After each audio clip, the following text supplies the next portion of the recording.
Hola, buenas tardes. Bueno, vamos a empezar las presentaciones de la jornada de hoy. Lamento estos 5 minutos de retraso, pero estoy seguro que tú lo sabrás compensar fenomenal, ¿vale? Bien, pues cuando quieras puedes empezar. Gracias. Gracias. Buenas tardes, soy Lucía Bellot y voy a exponerles mi trabajo acerca del estudio de la genética del cáncer de próstata y su importancia en el diseño de tratamientos. Primero de todo, ¿qué es la próstata? La próstata es una glándula redonda localizada bajo el tracto genitourinario exclusiva en hombres. Está debajo de la vejiga y delante del recto. Por su interior pasan tanto la uretra como los conductos deferentes. La principal función de la próstata es producir y secretar el líquido prostático, el cual protege a los espermatozoides del ambiente ácido de la vagina, al igual que protege su material genético. Tenemos que tener en cuenta también que las hormonas andrógenas o sexuales masculinas son necesarias para el crecimiento y funcionamiento de esta glándula. El cáncer de próstata se origina cuando las células de esta glándula se reproducen de forma descontrolada debido a varios factores. Esto puede ser debido a muchas cosas. La gran mayoría de estos tumores son adenocarcinomas, los cuales se dan en el tejido glandular. En cuanto a la epidemiología del cáncer de próstata, es el segundo diagnóstico más frecuente en varones y la quinta causa de muerte en el mundo por cáncer. Según la Eurostat, en base a 2016, la tasa media de muertes en la Unión Europea fue de 38 muertes por cada 100.000 habitantes y alrededor de unas 65.200 muertes anuales. Como vemos en este gráfico, países como Finlandia y Suecia presentan una tasa de incidencia de mortalidad mucho más alta que países del Mediterráneo como Grecia y España. Y según la Asociación Española de Urología, alrededor de 1,5 millones de españoles entre 50 y 75 años presentan riesgo de padecer esta enfermedad. Como vemos aquí, en este gráfico, el riesgo de padecer cáncer de próstata es mucho más elevado en edades avanzadas. Los factores de riesgo del cáncer de próstata son, como acabamos de mencionar, la edad, ya que se dan varones de edades avanzadas, la raza u origen étnico, aunque no se sabe muy bien por qué, los varones de raza negra presentan una incidencia más alta de cáncer de próstata, las hormonas, los antecedentes familiares, los factores genéticos, como veremos a continuación, y por último la exposición al agente naranja, que fue un químico utilizado en la guerra de Vietnam. En cuanto a los tratamientos que se utilizan actualmente, tenemos la vigilancia activa para el seguimiento del paciente, la prostatectomía, que es la extirpación de la próstata y se incluye regiones de tejido que no pertenece a la próstata y ganglios linfáticos, se denomina prostatectomía radical, y por último la radioterapia, que puede ser tanto externa como interna. Otras terapias que siguen en estudio y mejora pueden ser la crioterapia, terapia biológica, ultrasonido focalizado de alta intensidad y por último la hormonoterapia. Como hemos dicho antes, las hormonas andrógenas, que son las hormonas sexuales masculinas, son necesarias para el crecimiento y funcionamiento de la próstata. Incluyen la testosterona y la dihidrotestosterona. La aparición del cáncer y su avance está condicionado, por tanto, por los niveles hormonales. Estas hormonas se van a unir al receptor de andrógeno y lo activan. El receptor de andrógenos es una proteína que funciona como factor de transcripción y controla la expresión génica. Es un receptor citoplasmático y dirige y regula el desarrollo del epitelio prostático. Aquí tenemos el avance de la enfermedad en base a las hormonas, en el cual, cuando el tumor comienza a formarse, necesita de una gran cantidad de andrógenos para crecer y se considera hormonodependiente o sensible a la castración. Pero a medida que este cáncer avanza y es tratado con métodos antiandrogénicos, crea una independencia hormonal y se denomina resistente a la castración. En base a la prevalencia y al impacto de esta enfermedad en nuestra sociedad, nos hemos planteado la siguiente hipótesis. El conocimiento de las mutaciones relacionadas con el cáncer de próstata es de gran importancia para el desarrollo de tratamientos.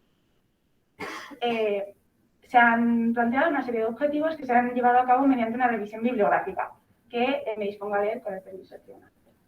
Estudiar la fisiología y anatomía de la próstata, estudiar el cáncer de próstata, su incidencia y factores de riesgo, investigar sobre los distintos grados de cáncer de próstata y sus actuales tratamientos, analizar las hormonas presentes y de las que dependen los tumores, investigar sobre los distintos tipos de alteraciones genéticas relacionadas con el cáncer de próstata, estudiar los mecanismos de reparación del ADN y, por último, buscar, identificar métodos de terapia asociados genéticamente para tratar de una mejor manera la enfermedad.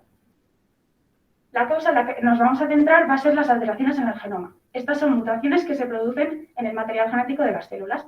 Suelen aparecer durante el proceso denominado replicación, en el que se manejan hebras de ADN. Cuando surgen estos fallos, el organismo tiene una serie de mecanismos para arreglar estas anomalías. El problema surge cuando estos mecanismos presentan fallos en los genes implicados, lo que puede llevar a la aparición de células cancerígenas. ¿Qué mecanismos son estos? Pues tenemos la reversión química directa, la cual es un mecanismo por el cual nuestro cuerpo puede revertir la reacción química que ha sucedido o que ha causado daño en primer lugar. El ejemplo más común es la metilación de la guanina, y como vemos aquí es añadirle un grupo metilo a la base nitrogenada, lo que causa la anomalía. Después tenemos la reparación por escisión, que puede ser tanto de bases como de nucleótidos. Este mecanismo sirve para detectar las bases anómalas o dañadas y sustituirlas por las correspondientes del ADN. La reparación por escisión de bases se lleva a cabo con una serie de enzimas, las cuales van a detectar las bases dañadas, van a romper los enlaces de la cadena de ADN y las reemplazarán por las correspondientes. El tipo de mutación más común es la desaminación, que consiste en que la citosina se convierte en uracilo, que es propio del ARN, no del ADN. Entonces se produce pues, la anomalía. Y la reparación por escisión de nucleótidos se centra en los daños que distorsionan esta doble hélice de ADN, debido a varios factores como pueden ser los químicos del tabaco o la radiación ultravioleta. Esta radiación lo que produce es que bases consecutivas se unan en vez de con sus correspondientes. El ejemplo más común es el dímero de timina, en el cual dos timinas consecutivas se van a unir provocando un daño en el ADN. Y luego tenemos la rotura de doble cadena, que se puede reparar por dos vías: la unión de extremos no homólogos y la recombinación homóloga. La unión de extremos no homólogos consiste en que los dos extremos del corte se unen directamente, lo que puede provocar adición o deficiencia de nucleótidos, lo que es un problema, pero es mucho mejor que tener una rotura en el ADN. Y por último, la recombinación homóloga, que consiste en utilizar la información del cromosoma homólogo del dañado para repararlo. Estos dos se juntan y se va a utilizar la región sana del homólogo como molde para reparar el dañado. Gracias a biopsias realizadas en pacientes con cáncer de próstata, se descubrió que estos presentaban mutaciones en una serie fija de genes pertenecientes a los DDR o DNA Damage Repair, y en concreto a los HRR o Homologous Recombination Repair, encargados de reparar roturas de doble cadena a través de la vía de recombinación homóloga, como acabamos de explicar. Estos genes son el BRCA1, BRCA2 y ATM, entre otros. El BRCA1 y BRCA2, aunque tengan estructuras muy diferentes, se consideran esenciales para la reparación del ADN, porque son genes supresores de tumores que producen proteínas también supresoras de tumores. Estos también se van a unir y regular a la proteína producida por otro gen denominado RAD51 para arreglar cortes en el ADN, como los que hemos visto anteriormente. Y después tenemos el ATM o Ataxia telangiectasia, y la M es pues, de mutated, que ha mutado, y es un sensor de daños. ¿Qué significa esto? Que es capaz de detectar con anterioridad si se están produciendo fallos o cortes en el ADN, como los de doble cadena. También regula procesos y controla la división y los mecanismos de reparación. Al detectar estos fallos, va a sintetizar unas enzimas denominadas quinasas, que lo que van a hacer es activar proteínas reparadoras mediante un proceso denominado fosforilación, que consiste en agregar grupos fosfato a estas proteínas para activar su función. En cuanto a tratamientos, tenemos la terapia de privación de andrógenos. Como hemos mencionado antes, las hormonas sexuales masculinas potencian el desarrollo del cáncer, ya que también potencian el crecimiento de esta glándula. Por ello, esta terapia se va a centrar en detener o impedir la producción hormonal para evitar que las hormonas se unan al receptor de andrógeno y lo activen, ralentizando el crecimiento de este tumor. Esto se puede hacer evitando que los testículos produzcan andrógenos, bloqueando la acción de los mismos o evitando que el cuerpo los produzca. Esta terapia recibe el nombre de ADT o Androgen Deprivation Therapy y consiste en los siguientes métodos. Primero tenemos la orquioptomía bilateral o castración quirúrgica, que consiste en la extirpación de los testículos. Después tenemos las antagonistas de la LHRH, la cual es una hormona que potencia la secretación de testosterona, por lo que estos fármacos harán el efecto contrario. Los mecanismos antiandrogénicos, los cuales hacen que nuestro cuerpo impida usar la testosterona que posee. El bloqueo androgénico combinado o CAP, que es un mecanismo que elimina los andrógenos restantes del cuerpo mediante una combinación de los anteriores métodos. Y por último, la privación intermitente de andrógenos o IAT, que lo que hace, o sea, lo que consiste es un ciclo intermitente de métodos antiandrogénicos como los que hemos mencionado antes. Después tenemos la quimioterapia a base de platino, que utiliza agentes o medicamentos tradicionales del platino como pueden ser el cisplatino, el carboplatino y el oxiplatino. Estos químicos lo que van a hacer es unirse con facilidad al ADN y ligarse, ya que sus componentes, cuando sucede esto, se diluyen mediante un proceso denominado complejación con ADN. Lo que hace es impedir la división celular y ralentizar el crecimiento de este tumor. ¿Qué pasa? Que la función del platino es generar roturas en el ADN de células sanas, cancerígenas, en proceso de división, por lo que este tratamiento es bastante agresivo y puede presentar ciertos o diversos efectos secundarios en los pacientes, como puede ser en el caso del cisplatino la nefrotoxicidad, en el caso del carboplatino la mielosupresión y del oxiplatino la neurotoxicidad. Y por último tenemos los inhibidores de PARP, que son fármacos que van a inhibir la acción de las enzimas poli-ADP ribosopolimerasas encargadas de la reparación del ADN. Al inhibir este grupo de enzimas, que pueden ser los PARP 1, 2 y 3, los daños celulares producidos anteriormente, como las mutaciones que hemos mencionado, no se reparan y se produce muerte celular programada o apoptosis, ralentizando el crecimiento de este tumor. ¿Qué pasa? Que este tratamiento es exclusivo para pacientes que presenten mutaciones en los genes de reparación BRCA1, 2 y ATM, entre otros, y si no presentan las mutaciones no haría falta inhibir estos mecanismos de reparación. Por último, la FDA aprobó la utilización de estos dos fármacos para el cáncer de próstata, el olaparib y el rucaparib. ¿Cómo funciona este tratamiento? Pues se basa en un concepto denominado letalidad sintética, en la cual si dos eventos de bloqueo o inhibición que suceden en un mismo proceso biológico, como puede ser la replicación, suceden a la vez, promueve letalidad celular. Como vemos aquí, si los PARP funcionaran correctamente, las roturas de cadena se repararían perfectamente por mecanismos de reparación y la célula sobreviviría. Pero con los fármacos que he mencionado, si inhibimos la acción de estas enzimas, las roturas de cadena podrían convertirse en roturas de doble cadena, ya que los mecanismos de reparación no funcionan.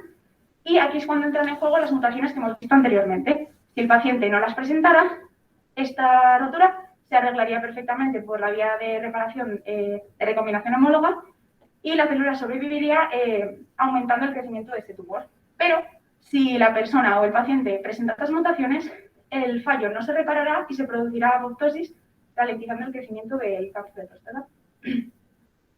Por último, hemos llegado a unas conclusiones que me dispongo a leer con el permiso del tribunal. El cáncer de próstata se desarrolla cuando surgen fallos en genes implicados en los mecanismos de reparación del ADN celular. Esto lleva a la creación de mutaciones, siendo las más comunes en el cáncer de próstata avanzado, el BRCA1, BRCA2 y ATM, entre otros. Al poseer estas mutaciones, los daños en el material genético no se reparan y aparecen las células cancerígenas.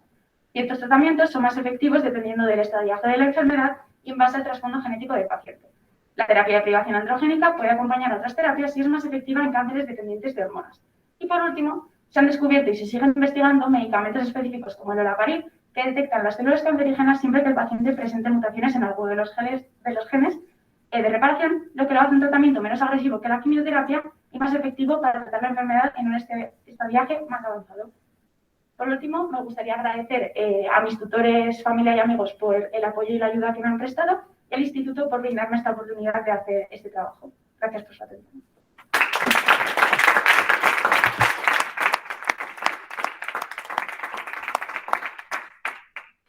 Bien, muchas gracias, Lucía. A mí se me ocurren un montón de preguntas, pero antes voy a pasar a mis compañeros a ver si quieren hacerte alguna más pertinente.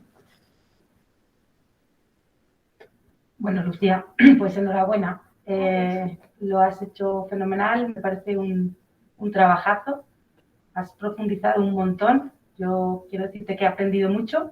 Me ha parecido pues muy didáctico y muchas cosas se me escapan. Tendría que leerlo más en profundidad y darle un poco más de tiempo, ¿no?, a mi cabeza. Por hacerte una pregunta así, me gustaría que nos dijeras un poco por qué has elegido este tema o qué es lo que te ha llevado a investigar acerca de este tema. Pues cuando me propusieron el tema, tengo que ser sincera, no me llama mucho la atención, pero a mí siempre pues, me ha gustado pues, estudiar pues, nuestro organismo, me parece fascinante cómo funciona y la cantidad de cosas tan complejas que suceden dentro. Entonces me plantearon el trabajo ya que mi tutor se especializa en el tema, y vi que más que la glándula en sí trataba mucho más temas de genética, de mutaciones, del ADN, y a mí, pues, no sé, me parece bastante interesante cómo nuestro organismo es capaz de, con sistemas tan complejos, reacciones químicas, todo lo que sucede dentro, pues sea capaz tanto de producir estas mutaciones que, aunque sean perjudiciales, se pueden utilizar, como hemos visto, para tratamientos contra cánceres o lo que sea, y además, no sé, llevar a cabo tantas funciones y que funcionemos todos perfectamente, me parece bastante interesante. Por eso, lo decido. Pues nada, enhorabuena por el trabajo y enhorabuena por la presentación que has hecho. Muchas gracias.